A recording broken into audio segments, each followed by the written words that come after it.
IHA TV Binbas 8, inspiratif, edukatif, dan islami. Bismillahirrahmanirrahim. Assalamualaikum warahmatullahi wabarakatuh. Alhamdulillahi rabbil alamin. Wassalatu wassalamu ala ashrafil anbiya'i wal mursalin wa ala alihi wa ashabihi wa man tabi'ahum bi ihsanin ila yaumiddin. Ma'asyiral muslimin wal muslimah, saudara-saudariku yang dirahmati Allah Subhanahu wa taala. Kita tahu bahwasanya ibadah kurban atau dalam bahasa Arab dinamakan dengan udhiyah atau an-nusuk atau an-nahar. Dia merupakan amalan yang sangat mulia. Dia memiliki keistimewaan di sisi Allah Subhanahu wa taala. Allah Subhanahu wa taala perintahkan kaum muslimin untuk melaksanakan ibadah yang satu ini.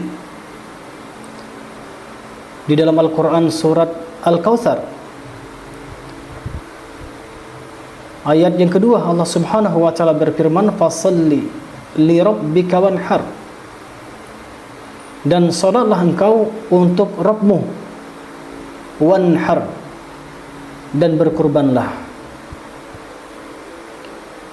Maka di sini Allah Subhanahu wa taala perintahkan dua ibadah.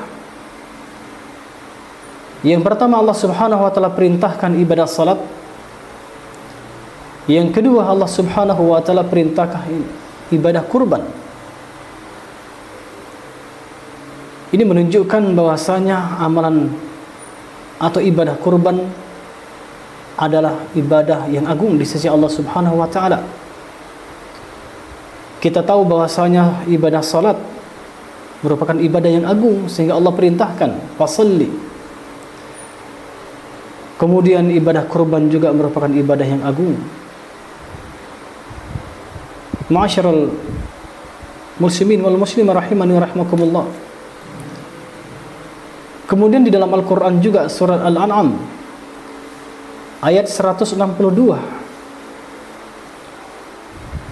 yang mana Allah Subhanahu wa taala berfirman, "Qul inna salati wa nusuki wa mahyaya wa mamati lillahi rabbil alamin." Katakanlah, sesungguhnya salatku, inna salati wa nusuki, dan sembelihanku, wa mahyaya, dan hidupku, wa mamati, matiku, lillahi rabbil alamin, hanya untuk Allah Subhanahu wa taala, hanya untuk Rabbul alamin. Sembelihanku salah satunya adalah ibadah kurban kita. Bahkan kaum muslimin bersepakat, para ulama bersepakat tentang disyariatkannya udhiyah ini, tentang disyariatkan ibadah kurban ini. Dan ketahuilah bahwasanya disyariatkan ibadah kurban ini maka dimulai dari tahun kedua Hijriah, 2 tahun setelah Nabi SAW hijrah dari Mekah ke Madinah. Dan tahun tersebut juga itu di mana disyariatkan salat Aidain. Yang pertama Idul Fitri, yang kedua Idul Adha. Kemudian tahun itu juga disyariatkan zakat mal. Ma'asyiral muslimin wal muslimah rahimani wa rahimakumullah. Di antara hikmah ibadah kurban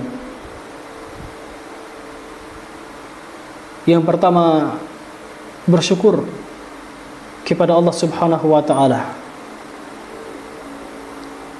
Seseorang diberikan oleh Allah Subhanahu wa taala kemampuan harta, maka dalam rangka bersyukur kepada Allah Subhanahu wa taala tersebut, dia melaksanakan ibadah kurban. Dengan hartanya tersebut dia membeli bisa onta, bisa sapi, bisa kambing atau domba, sehingga dengan hewan tersebut dia persembahkan kepada Allah Subhanahu wa taala.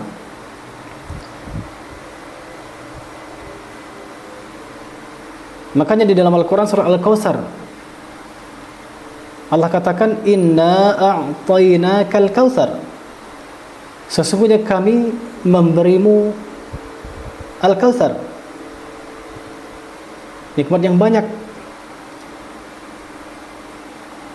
Walaupun di sini para ulama banyak menafsirkan arti daripada Al-Kautsar.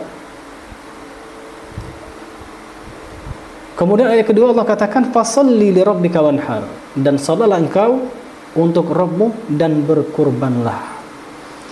Artinya dengan nikmat Allah Subhanahu wa taala yang Allah berikan kepada kita berupa rezeki, berupa uang, yang kita memiliki kelebihan di sana, maka salah satu bentuk syukur kepada Allah Subhanahu wa taala yaitu melaksanakan ibadah kurban. Karena kita tahu bahwasanya semua nikmat itu datang dari Allah Subhanahu wa taala, wa ma bikum min ni'matin faminallah. Sehingga dalam rangka merealisasikan rasa syukur tersebut, maka hendaknya seseorang berkurban, mempersembahkan hewannya untuk Allah Subhanahu wa taala. Ma'asyiral muslimin wal muslimah rahimani wa rahimakumullah. Allah Subhanahu wa taala telah banyak memberikan nikmat kepada kita. Nikmat secara umum. Semua nikmat Allah datang dari Allah Subhanahu wa taala, yang tak terhitung dan tak terhingga. Wa in ta'uddu ni'matallahi la tuhsuha. Jika kalian menghitung nikmat Allah Subhanahu wa taala, maka kalian tidak mungkin bisa menghitungnya. Kemudian nikmat kita bisa masih hidup.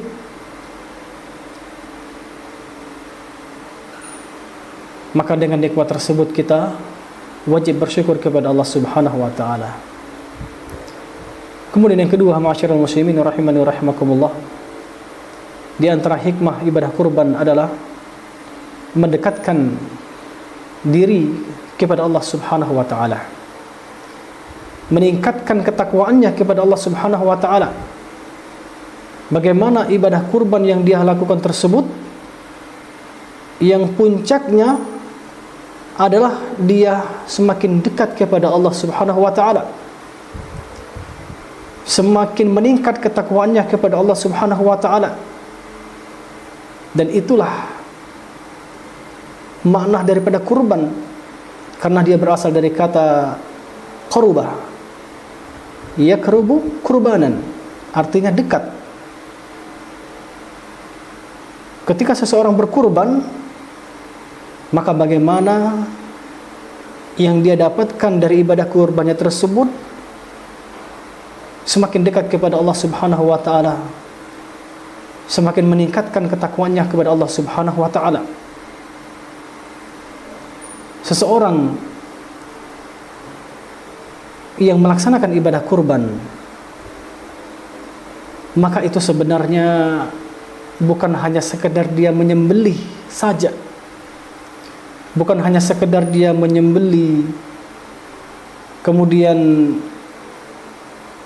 atau mungkin dia ingin diakui oleh orang bahwasanya dia memiliki kemampuan dari segi strata sosialnya, ingin dipuji orang, sum'ah, riya dan lain sebagainya.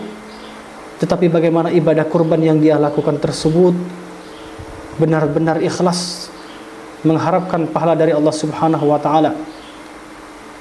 Dan puncaknya adalah bagaimana mendapatkan ketakwaan kepada Allah Subhanahu wa taala.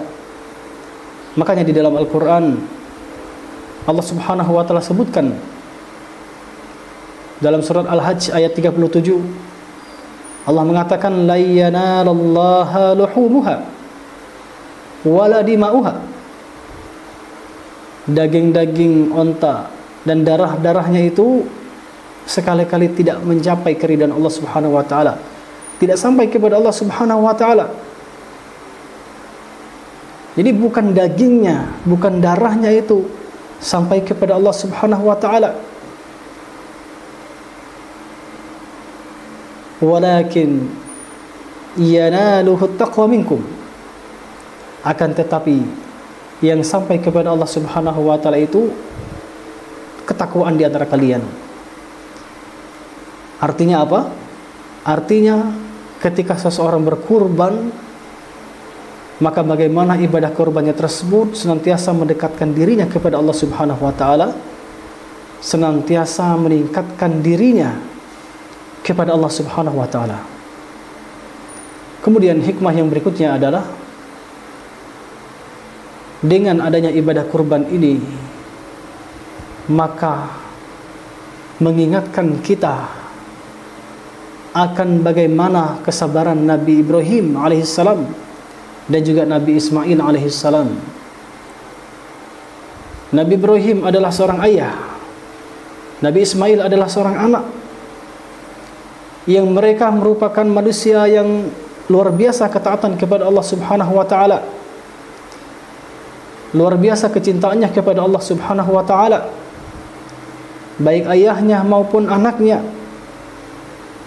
Dan tentunya mereka ini adalah manusia yang salah satu nabi yang Allah Subhanahu wa taala uji dengan ujian yang besar. Maka ujian yang besar, cobaan yang berat itu adalah para nabi. Nabi sallallahu alaihi wasallam bersabda, asyaddun nasi bala'an al-anbiya.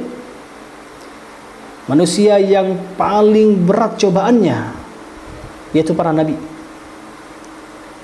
Kalau kita, mungkin cobaan yang Allah Subhanahu wa taala berikan kepada kita belum seberapa dibandingkan dengan cobaan yang dialami oleh para nabi dan rasul.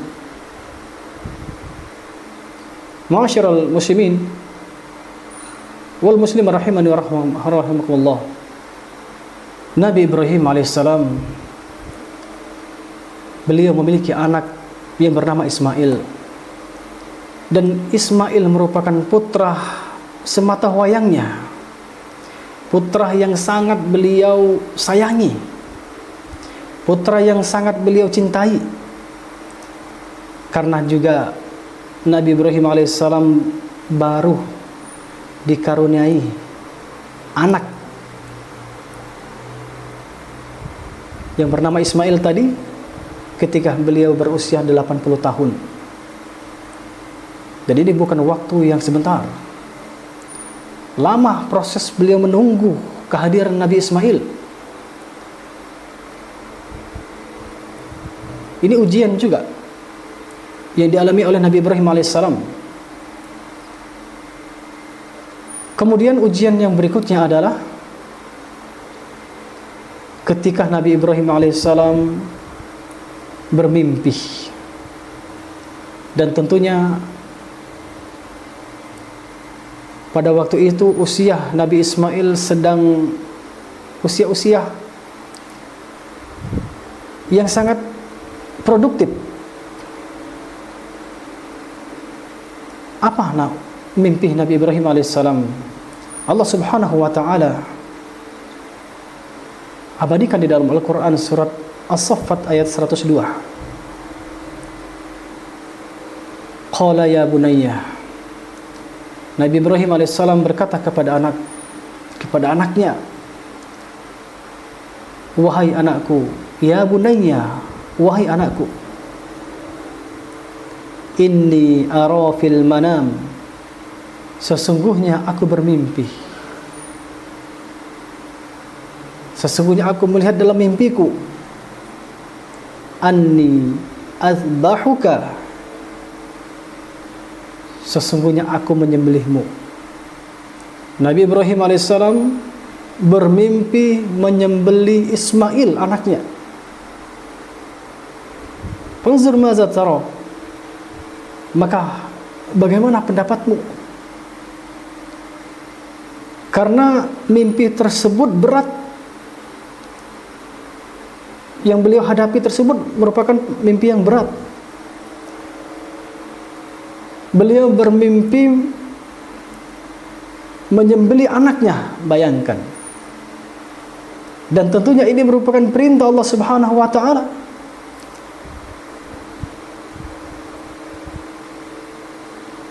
Nabi Ibrahim alaihissalam tidak mungkin memprotes perintah Allah Subhanahu wa taala, demikian juga Nabi Ismail. Dan yang berat ujiannya adalah perintah menyembelih anaknya. Ini mungkin kalau terjadi pada kita, tidak ada satupun di antara kita yang mungkin mempercayai mimpi tersebut,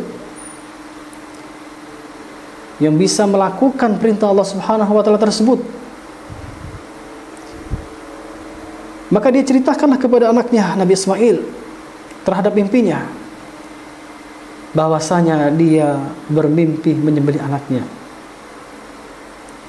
Kemudian Allah Subhanahu wa taala melanjutkan firman-Nya dengan jawaban Nabi Ismail alaihissalam, qala ya abati fa'al ma tu'mar. Wahai ayahku, kerjakanlah apa yang diperintahkan kepadamu. Artinya apa? Ya kalau engkau bermimpi menyembelih aku, ya sudah, kerjakanlah. Silakan sembelih aku. Karena memang itu merupakan perintah Allah Subhanahu wa taala. Allah melanjutkan, satajiduni insyaallahu minas sabirin. Maka engkau akan mendapatkan aku termasuk orang-orang yang bersabar insyaallah. Dan ini merupakan perkara yang sangat besar yang beliau hadapi.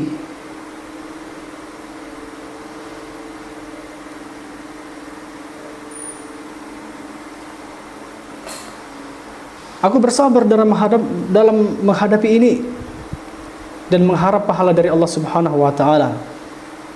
Nabi Ismail alaihissalam ketika mendapatkan berita ini, beliau tidak memprotes, tetapi beliau pasrah. Beliau pasrah. Ma'asyiral muslimin wal muslimin rahimani rahimakumullah. Kemudian kejadian selanjutnya seperti apa? Maka Allah Subhanahu wa taala lanjutkan firman-Nya, falamma aslama wa tallahu lil jabin. Maka tak kalah keduanya telah berserah diri. Kemudian Nabi Ibrahim membaringkan anaknya di atas pelipisnya. Artinya keduanya berserah diri dan patuh terhadap perintah Allah Subhanahu wa taala. Nabi Ibrahim alaihissalam melaksanakan perintah Allah Subhanahu wa taala, demikian juga Nabi Ismail anaknya melaksanakan perintah Allah Subhanahu wa taala, mentaati ayahnya. Kemudian Nabi Ibrahim alaihissalam membaringkan anaknya yang bernama Ismail tersebut dengan tengkurap. Ditengkurapkan dan akan disembelih di tengkuknya. Ya, kenapa ditengkurapkan? Supaya tidak melihat wajahnya, agar lebih ringan bebannya. Kita bisa bayangkan kalau menyembelih dalam keadaan melihat wajah anaknya, mungkin lebih berat, makanya ditelengkup supaya lebih ringan. Dan ini luar biasa yang dihadapi beliau dalam rangka ketaatan kepada Allah Subhanahu wa taala. Nabi Ibrahim alaihissalam melaksanakan perintah Allah Subhanahu wa taala dan tentunya taat kepada Allah Subhanahu wa taala. Nabi Ismail alaihissalam dalam rangka melaksanakan perintah ayahnya, perintah Nabi Ibrahim alaihissalam. Namun apa? Nabi Ibrahim kemudian menoleh dan ternyata telah Allah Subhanahu wa taala ganti. Yang dia lihat tersebut yaitu seekor domba yang berwarna putih, kemudian bertanduk yang bermata hitam. Allah ganti dengan seekor domba. Allah abadikan dalam firman-Nya, wa fadainahu bidzibhin azim, dan kami gantikan untuknya dengan sembelihan yang agung, sembelihan yang mulia, yaitu berupa seekor domba. Dari sini, ma'asyiral muslimin wal muslimat rahimani wa rahmakumullah, kita bisa mengambil kesimpulan bahwasanya bagaimana seorang ayah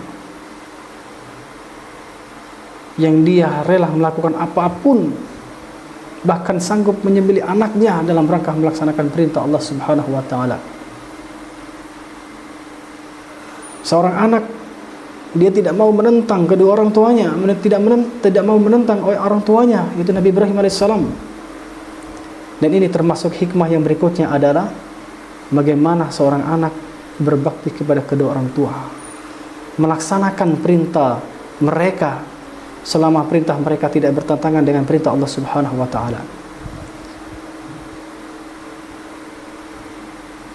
Walaupun mungkin menyembelih ini adalah perkara yang ditakutkan, yang tidak ada semua orang mau melakukannya, tetapi karena ini perintah Allah Subhanahu wa taala dan mereka adalah orang-orang yang taat kepada Allah Subhanahu wa taala, maka apapun perintah Allah Subhanahu wa taala mereka lakukan.